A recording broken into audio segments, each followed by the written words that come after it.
Bonjour tout le monde, bienvenue sur la chaîne des chroniques décentralisées. Dans cette nouvelle vidéo, nous allons apprendre à créer une application décentralisée sur la blockchain Solana grâce au framework Encore que vous pouvez voir ici. Dans les précédentes vidéos, nous avons expliqué ce que c'est que la blockchain, comment elle fonctionne. Nous avons parlé des transactions et nous avons évoqué les smart contracts, encore appelés contrats intelligents en français. Le but final de ce tuto est de créer un blog qui va fonctionner grâce à un smart contract. Je le répète, à la fin de ce tuto, vous saurez créer un blog qui va fonctionner grâce à un smart contract qui sera sur la blockchain Solana. Le tuto sera divisé en plusieurs parties. Dans cette première partie, je vais vous expliquer ce que c'est que Encore. Je vais vous montrer comment l'installer et nous allons créer le dossier pour notre futur blog. Si vous aimez cette série de tutos, chers amis, n'hésitez pas à commenter, à partager et surtout à vous abonner. Ah, j'oubliais, vous entendez sûrement la musique derrière. Vous voyez, là, je me suis mis ma petite playlist de Bob Marley et j'ai envie de partager l'ambiance que j'ai souvent quand je travaille avec vous. Donc, de temps en temps, vous allez peut-être m'entendre fredonner, chanter. Ne jugez pas ma voix. Je sais que je suis un piètre chanteur, mais j'ai juste envie de communiquer, cette envie d'apprendre. J'ai envie de vous la communiquer. Alors, commençons. Alors, nous allons commencer par voir comment installer Encore. Mais avant tout, il faut quand même que je vous explique ce que c'est que Encore. Encore, c'est un framework qui permet de créer des applications décentralisées, de créer surtout des contrats sur la blockchain Solana. Vous pouvez le comparer, si vous êtes un développeur, vous pouvez le comparer à Symfony pour PHP par exemple. On va voir, je vais vous montrer un peu vite fait ce que c'est que Symfony. Symfony, c'est un framework qui fournit un ensemble d'outils pour créer des applications sous PHP. C'est donc le même cas avec Encore. Encore, c'est un ensemble d'outils pour créer des applications décentralisées sous Solana. Il faut savoir que le langage de base de Solana pour développer une application, c'est le Rust. Vous n'êtes pas obligé de travailler avec Encore si vous voulez créer une application décentralisée sous Solana, mais on vous conseille vivement d'utiliser Encore parce que ça va vous faciliter la tâche. Il y a pas mal de choses qui sont complètement transparentes, pas mal de choses qu'un développeur classique va faire en utilisant que du Rust pour coder sous Solana, que vous n'aurez pas à faire ici. Ça, non seulement ça vous fait gagner du temps, mais ça vous fait gagner aussi en sécurité. Et donc, c'est un framework qui est totalement ouvert et qui vous permet de travailler sereinement. Donc, comme toujours, la première chose, ce qu'il faut faire, c'est d'installer Encore. Sauf que moi, j'ai déjà installé Encore, donc je ne vais pas faire, je vais pas faire le processus. Par contre, je vais vous montrer et je vais vous expliquer ce qu'il faut faire. Donc, dans un premier temps, il faut installer Rust. Rust, pour ceux qui connaissent un peu, c'est un langage qui est un peu semblable à Python et qui permet de développer des applications. En fait, Rust, ce n'est pas lié à Solana. Ce n'est pas Solana se sert de Rust pour créer ses applications, mais Rust peut être utilisé pour faire toute autre chose. D'ailleurs, c'est la différence avec Solidity sous Ethereum, où Solidity, c'est un langage qui est dédié exclusivement à Ethereum. C'est-à-dire que si vous apprenez Solidity, vous ne pourrez faire que des applications sous Ethereum. Par contre, si vous apprenez du Rust, vous pouvez faire autre chose que du Solana. Dans un premier temps, on nous explique qu'il faut installer les dépendances. Et donc, forcément, il faut installer Rust. Donc, vous voyez comment ici, on installe Rust. Je vous ai aussi fait un tuto, je mettrai le lien dans la description pour vous montrer comment installer Solana. Donc pour ceux qui n'ont pas encore installé Solana, il faut savoir que pour pouvoir utiliser Encore, bien sûr, vu que vous allez travailler sur du Solana, il faut installer Solana. Donc vous avez la commande ici. Il faut installer Yarn qui est un gestionnaire de dépendance. Alors si vous êtes sur du Linux, vous pouvez faire ça pour installer Encore. Sinon, pour d'autres systèmes d'opération comme Windows ou comme Mac par exemple, vous devez faire ça. Vous devez lancer cette commande. Et c'est toujours, vous ouvrez votre terminal. Moi, c'est iTerm mon terminal. Alors, mon terminal est ouvert et vous faites bêtement, vous copiez-coller les commandes qu'on vous donne et vous les lancez. Il se peut que vous ayez des soucis, ne vous inquiétez pas. Il y a toujours de la documentation sur Internet pour ceux qui savent chercher. Je vous fais confiance, je suis sûr que vous allez réussir à installer ça tout seul. Donc, une fois que c'est installé, qu'est-ce qu'il faut faire? Moi, vu que j'ai déjà encore d'installer, ben, je vais aller sur encore. Je vais taper encore. Tac. Et vous voyez, ici, on a la liste des commandes de encore. On a la liste des commandes. Donc, regardez, l'usage, c'est quoi? C'est encore option subcommande. Donc ici, on a les options. Ici, on a les subcommandes. On a les flags. Bon, là, on n'en a que deux. C'est -H et -V. -H, comme pour la plupart des CLI, c'est LED. Donc si vous faites encore -H, vous aurez LED. Et si vous faites encore -V, vous aurez la version de encore. Ça, ce n'est pas des informations qui nous intéressent là tout de suite. Donc l'usage, c'est encore option subcommande. Donc vous avez en subcommande, vous avez build qui permet de construire un workspace. Vous avez les clusters, les commandes de cluster, vous avez la commande pour déployer, pour expand, pour l'aide, l'IDL, etc., etc. Je ne vais pas tout vous expliquer. Vous aurez le temps de faire le tour vous-même. Nous, ce qui nous intéresse ici, c'est la commande encore init. Donc, nous allons faire encore init. Déjà, je vais voir dans quel répertoire je suis. Je vais faire CD. Je fais ls. Donc là, je suis là, je vais aller dans site. Je sais que j'ai un répertoire qui s'appelle tuto sol, donc je vais aller dans ce répertoire là. On va voir ce qu'il y a dedans. Ok.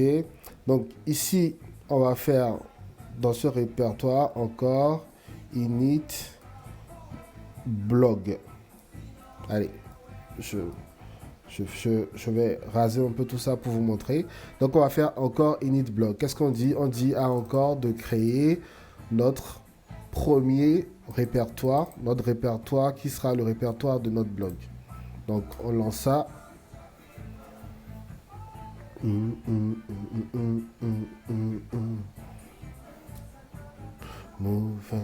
Alors, donc, tac, le répertoire est créé. On peut faire un petit ls pour voir. Vous voyez, on a un répertoire qui s'appelle blog. Donc, nous, ce qu'on va faire, c'est qu'on va faire code blog. Pour ceux qui ne savent pas, code, ça permet d'ouvrir VS Code. Donc, il va ouvrir VS Code dans ce répertoire-là. Donc, c'est ce qui est en train de se passer. Vous voyez, là, j'ai mon répertoire qui est ouvert. Et donc, on va regarder un peu l'anatomie de ce répertoire-là. Vous voyez, ici, on a une... allez, attendez, je vais fermer tout ça. Alors, on a un répertoire qui est le répertoire app, qui est vide. Ce qu'il faut savoir, c'est que tout votre front sera contenu dans ce répertoire-là. Ok? Donc, pour l'instant, il est vide parce que encore, on ne traite pas le front à votre place. C'est à vous d'installer le framework de front que vous voulez pour pouvoir travailler. Donc, vous avez aussi le répertoire migration qui est vide. Non, qui n'est pas vide par contre, qui contient le fichier deploy.ts. Mais ça, on en parlera après. Donc, vous avez notre module. Pour ceux qui connaissent, ce sont les dépendances de votre application. Parce que, pourquoi on a notre module ici? C'est qu'on a un fichier de test qui est ici, qui s'appelle blog.ts. Et dans ce fichier-là, on a des dépendances. Par exemple, Project Serum encore, c'est une dépendance. Et si on regarde dans notre module, normalement, on a une multitude de dépendances. Et bien, on a aussi Project Serum encore. Donc, on a ça. Et là, on a le répertoire programme. Et c'est vraiment le répertoire qui nous intéresse. Vous voyez, dans programme, vous avez un répertoire qui s'appelle blog. Et dans ce répertoire-là, vous avez un répertoire SRC. Et dedans, on a un fichier qui s'appelle lib.rs. Tout notre programme, tout notre smart contract sera ici, dans ce fichier-là. C'est dans ce fichier qu'on va créer notre smart contract. OK? Donc, euh, pour l'instant, encore vous a généré un module dont le nom est blog. Vous vous doutez bien pourquoi. Et donc, il charge les dépendances dont il a besoin. Et vous avez une fonction ici qui s'appelle initialize. Donc, qui sert à initialiser le programme. Donc, je vous expliquerai comment ça marche quand on va commencer à coder. Mais sachez juste que ça, c'est le basique qu'on peut avoir dans un projet encore. Voilà, là pour l'instant, on n'a pas écrit une seule ligne de code. Là, c'est ce qu'il y a de plus basique. Ici, c'est l'ID, donc l'ID du programme que vous allez écrire. En fait, il faut savoir qu'une fois que le programme il sera écrit, il sera déployé sur la blockchain Solana. Donc, on va le déployer sur le DevNet de Solana. Et ce programme sera identifié par cet ID-là. Pas forcément celui-là, parce qu'on sera peut-être emmené à le changer. Je vous expliquerai tout à l'heure.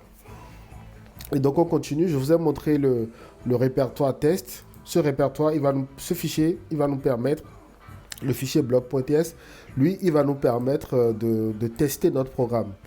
Donc, dans un premier temps, on va écrire le programme, ici, dans lib.rs. Ensuite, dans le fichier blog.ts, à chaque fois, on va écrire ce qu'on appelle en développement des tests. Ces tests-là, ils vont permettre de tester toutes les fonctions qu'on va écrire ici. D'ailleurs, quand vous regardez un peu dans ce fichier-là, vous voyez qu'il y a un truc qui s'appelle initialized. Voilà, c'est pour tester la fonction initialized qu'il y a ici. Vous voyez? Donc, normalement, si on appelle, on lance ce fichier de test, on devrait recevoir ça en retour. Ensuite, le fichier gitignore, pour ceux qui le savent, c'est pour ignorer, c'est pour ne pas envoyer certains fichiers, de ne pas les envoyer dans le repo Git. Voilà. Encore .ml, c'est le fichier de configuration. Voilà, vous voyez dans ce fichier, vous avez ça, c'est l'ID du programme. Non, si on regarde ici, vous allez voir que ça sort deux fois. Voilà, c'est ce que je vous ai montré ici. Donc, c'est l'ID du programme. Donc, ça, c'est le fichier de configuration. Voilà. People's Paradise.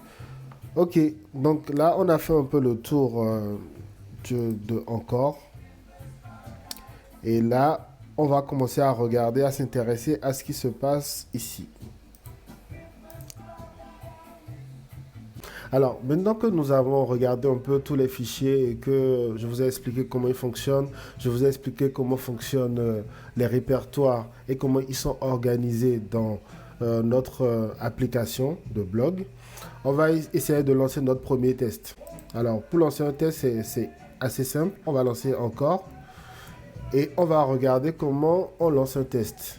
Donc, comme je vous l'ai dit tout à l'heure, c'est encore option subcommande. Donc ici, nous, on ne veut pas mettre d'option, on veut lancer une commande. Donc ici, quand vous regardez, on a une sous-commande qui s'appelle test. Donc, c'est écrit clairement ici.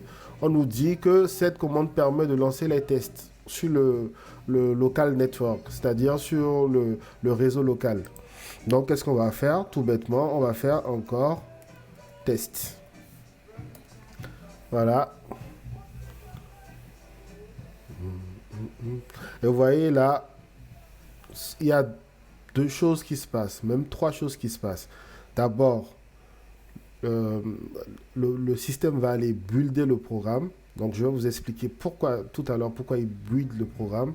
Ensuite, le système va déployer le programme sur un réseau local qu'il aura créé juste pour la circonstance.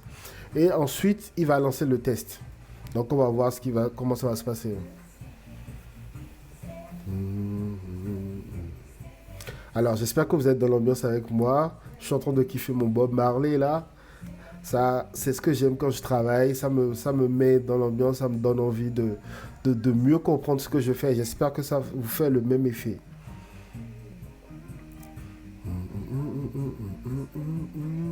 Ok, c'est bon. Donc, notre test a bien fonctionné. Vous voyez ici, dans ce test-là, on attend qu'il nous affiche en fait l'ID de la transaction. Ok, donc c'est ce qu'il fait. Il fait la signature de votre transaction est TINS qu'on récupère ici en lançant la fonction initialize qui est ici. Notre test fonctionne bien. Vous voyez, on avait un souci ici, je ne sais pas si vous l'aviez remarqué. Maintenant, ce souci, il n'y est plus parce que on s'attendait à avoir un fichier blog dans le répertoire type qui est dans le répertoire target. Donc, on va regarder ici. Dans le répertoire target, on voit que le répertoire type existe maintenant et que le fichier blog y est. Il faut savoir que, comme je vous l'ai dit, il y a un build qui a été fait. Alors, vous pouvez vous demander, mais pourquoi il y a un build? Pourquoi on est obligé de build le programme? On est obligé de build le programme parce qu'on a besoin de générer ce qu'on appelle un IDL. Mais alors, c'est quoi un IDL? Vous êtes en droit de vous poser la question. Un IDL, c'est ça. Donc, c'est ce fichier-là qu'on appelle un IDL. Si vous voulez, c'est une représentation du programme. Cette représentation permet au front de votre application de converser, de discuter directement avec la blockchain. Alors, je vous ai fait un petit schéma pour vous expliquer rapidement, mais vraiment rapidement, comment ça fonctionne. Alors, sur mon schéma, vous allez voir que j'ai une partie qui parle de la façon dont ça marche dans le Web3. Donc, le Web3, c'est ce que nous on utilise actuellement. Donc, ce qui va venir retenir nos données, c'est la blockchain. Alors que dans le Web 2, ce qui va venir retenir nos données, c'est la base de données. Vous voyez? Là, c'est la différence entre les deux. Mais il n'y a pas que ça comme différence. Regardez bien le modèle du Web 3. Vous avez d'un côté la blockchain, de l'autre côté, vous avez le front et le back. Le front, c'est ce que les gens ils vont pouvoir voir quand vous allez créer votre application. C'est-à-dire que quand on va créer notre blog, les gens ils vont pouvoir aller sur le front pour lire un article, pour écrire un article, etc. Ça, c'est vraiment ce que les gens vont pouvoir voir. C'est pour ça qu'on parle de front.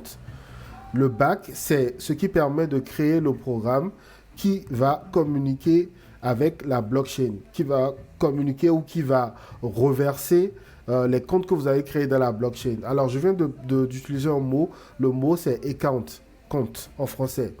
Alors, il faut savoir que sous Solana, tout est account.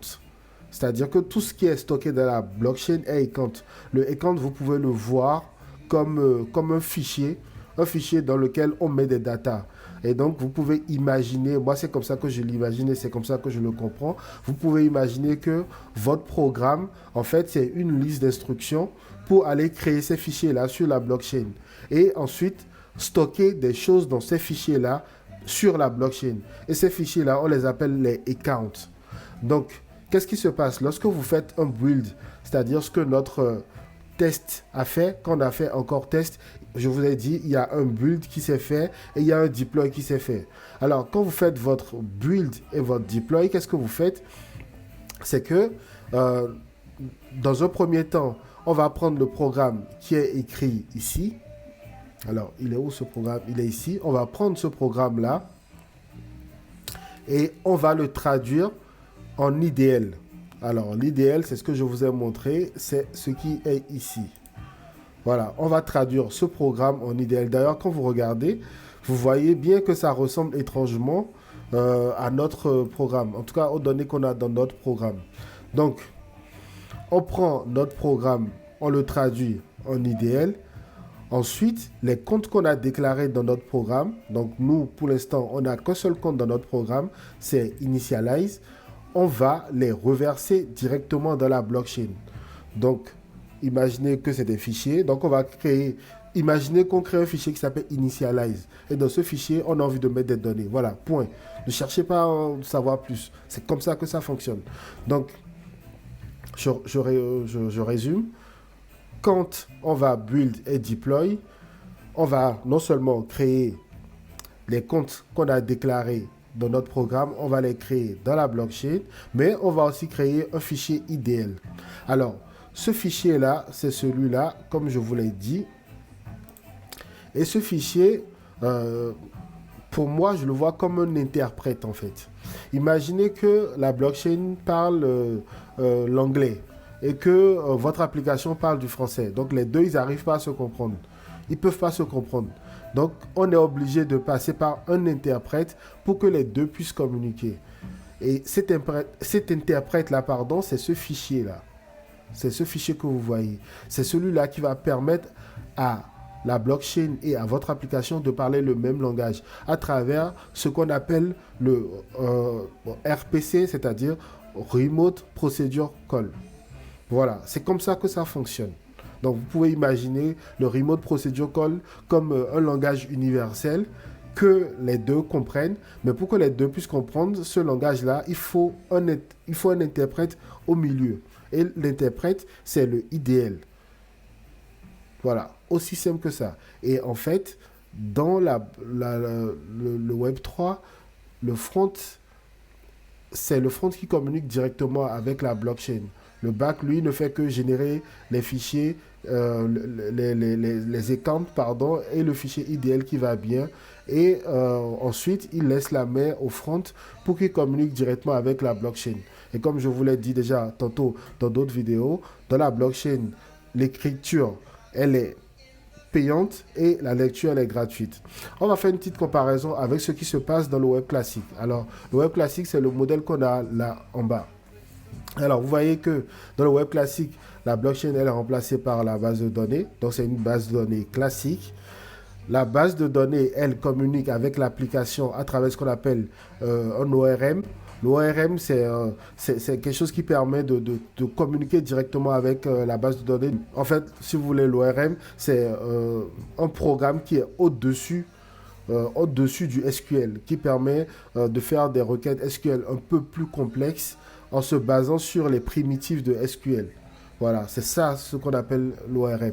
Donc, votre application dans le Web 2, à travers son back, va communiquer avec la base de données, donc va faire de la lecture et de l'écriture dans la base de données. Le back va communiquer avec le front dans les deux sens pour soit lui fournir des données ou soit pour récupérer des données et aller les mettre dans la base de données à travers l'ORM. Vous voyez, c'est comme ça que ça fonctionne dans le Web 2. Donc, j'espère que avec ce schéma-là, vous voyez un peu la différence. Donc, ce qu'il faut retenir, c'est que dans le Web 3, on a besoin d'un interprète. Et cet interprète, le langage qu'il parle, c'est le RPC, Remote Procedure Call. Ça, c'est vraiment dans le cas de la blockchain Solana. Ça ne s'applique pas à la blockchain Ethereum qui fonctionne un peu différemment. Mais c'est ce qu'il faut retenir. On a le back qui va déverser des comptes qu'on aura déclarés ici dans la blockchain et qui va créer un fichier. Ce fichier va servir d'interprète entre les deux entités, la blockchain Solana et l'application. Et les deux vont pouvoir communiquer comme ça. Voilà. Et donc, quand nous, on a lancé notre test, c'est ce qui s'est passé. On a créé ce fichier-là, on a déversé le compte sur notre réseau local et on a lancé le test. Ce test, il fait office de front pour l'instant. OK? Donc voilà. Cette vidéo, elle est finie, les amis. C'est la première partie d'un tuto mais qui va vous montrer comment créer un blog. Et donc là, ce qu'on a fait, c'est que je vous ai montré comment installer Encore. Je vous ai montré comment créer le répertoire de votre application. Je vous ai expliqué comment les dossiers et les fichiers sont organisés. Je vous ai montré comment lancer un test. Donc, c'est encore test pour lancer le test. Je vous ai expliqué ce qui se passe lorsque vous lancez le test. Et je vous ai fait une analyse comparative tout en vous expliquant comment fonctionnent les deux systèmes, c'est-à-dire niveau web 3 et niveau Web 2. Je vous ai fait une analyse comparative pour vous montrer la différence entre les deux mondes. Voilà. Donc, j'espère qu'aujourd'hui, avec ce schéma-là, vous comprenez exactement comment fonctionne une blockchain. Et si vous ne le saviez pas, comment fonctionnent les applications que vous utilisez tous les jours. J'espère que cette vidéo vous a plu. Si vous aimez mon contenu, n'hésitez pas à commenter, à partager, à en parler autour de vous et surtout, à vous abonner. Et ne ratez pas la suite de ces tutoriels-là. Merci.